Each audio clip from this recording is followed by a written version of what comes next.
Welcome to the Wolvolution Guide to Property Protection.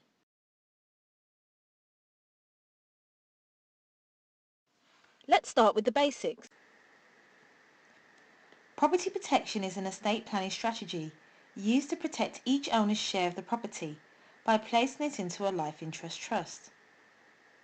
As the name would suggest, the trust is only designed to protect property and is not effective for protecting capital. The property must be owned as tenants in common. This allows each owner to leave their share of the property to the trust, which is created by their respective wills. Each will nominates trustees who will be responsible for administering the trust in accordance with its terms. When the first owner dies, his or her share of the property is transferred into the trust. The owner who places property into the trust is known as the settlor. The surviving owner will be granted a life interest and is thereafter referred to as the life tenant.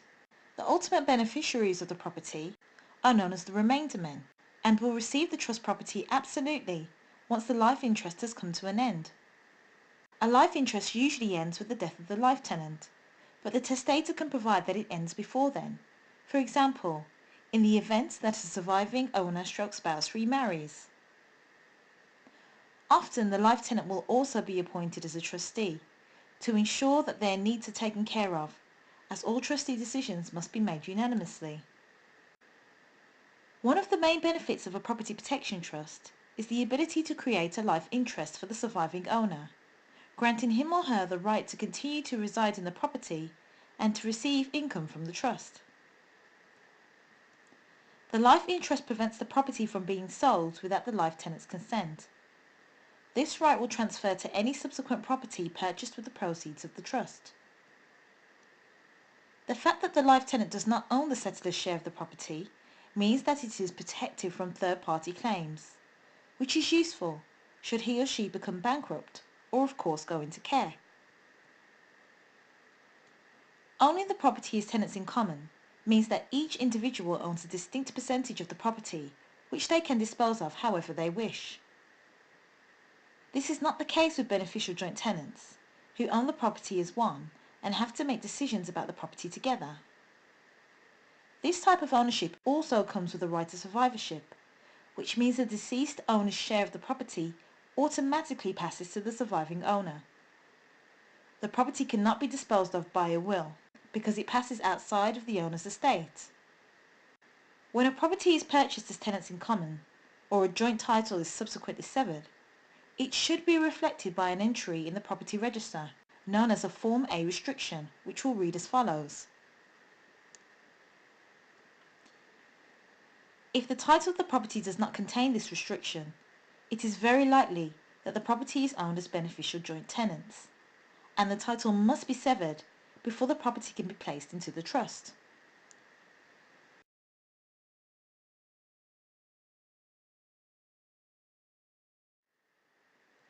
A property protection trust is useful for protecting property from the effects of the subsequent marriage of a surviving spouse or civil partner. It helps to ensure that the intended beneficiaries, for example the testator's children, receive his or her share of the property. Without the trust, there is a potential for the deceased share of the property to go to an unknown beneficiary. In other words, the surviving spouse's new husband or wife. Property protection trusts are the favoured trust for individuals who wish to safeguard their property from care home fees. The average cost of care fees in the UK currently exceeds £500 a week for basic care and £700 a week for nursing care. This table reflects the thresholds currently operating in England and the level of assistance available for each band. A property protection trust designed to protect against care home fees will only be suitable for individuals who do not have enough savings to pay the fees without putting their property at risk. If you have a large amount of savings, a property protection trust may not be for you, and you should seek professional advice on the matter before creating one. Despite the clear benefits of this trust, it continues to generate a lot of controversy, which basically boils down to a lack of understanding on the part of the consumer and in some cases, the practitioner as well. Here are some of the key facts you must know if you are considering using this trust to safeguard your property from care fees. Property protection trusts are not the same as asset protection trusts. Some practitioners confuse the two because both can be used to safeguard property from care home fees. A property protection trust is a testamentary trust which is created by a will, whilst an asset protection trust is an inter vivos trust created by deed during the settlor's lifetime. In order to create a property protection trust, there must be two owners of the property who are of sound mind and willing to place their respective share of the property into the trust. An asset protection trust can be created by a sole owner of property, provided that he or she has the required capacity and has not been influenced to act by someone else.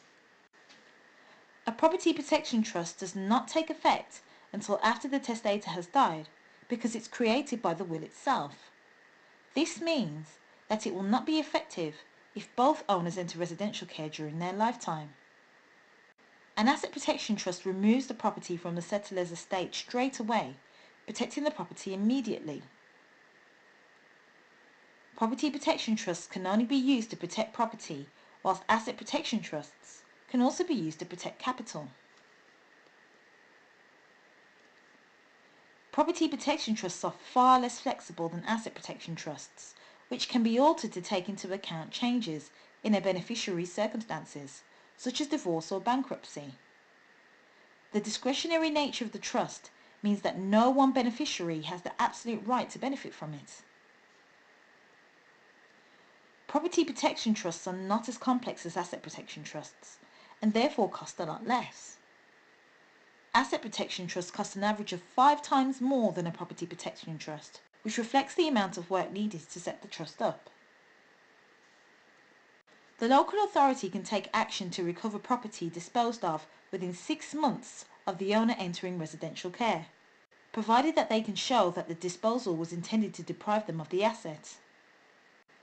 This could be fatal to an asset protection trust, so it is essential that it is set up for some other substantive reason other than to avoid care home fees, and the settlor is fit and healthy without a foreseeable need of care at the time of the disposal. The local authority cannot bring a claim for deliberate deprivation of assets against the transfer of property into a property protection trust, because it is the owner that died that deprived the local authority of the asset, as opposed to the owner in care.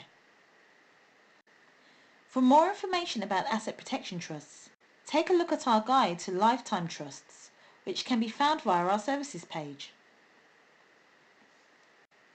Inheritance tax is payable at 40% of everything above the nil rate band, which is currently £325,000. Even though the life tenant is not entitled to the share of the property that has been placed in trust, it will still need to be taken into account as part of his or her inheritance tax calculation. This is because the entitlement to income from trust property is viewed by the HMRC as an interest in possession. This will not be an issue if the life interest ends before the surviving owner dies. If you would like to know more about how to mitigate inheritance tax, see our guide to tax planning, which can be accessed via our services page. If you would like to find out more about property protection trusts, feel free to contact us at info@willvolution.co.uk or via our contact page at www.willvolution.net. Thank you for watching.